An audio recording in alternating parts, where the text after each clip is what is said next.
Iran itu sama iya. Amerika boleh main pas match. Match selesai suruh pulang ke Iya. Meksiko. Dan Meksikonya di Tijuana. Anjing. Tijuana itu tempat cowboy, men. Tapi kenapa? Tiap hari ada tembak-tembakan di Tijuana.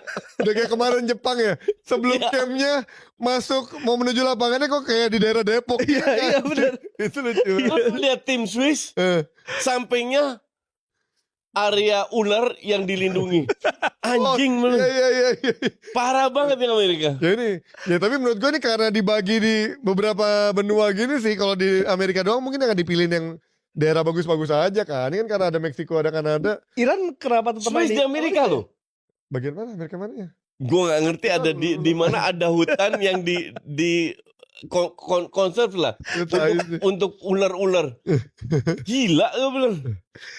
Terus negara mana naik bisnya bis sekolah anak-anak negara Afrika mana? Itu lucu-lucu banget anjing.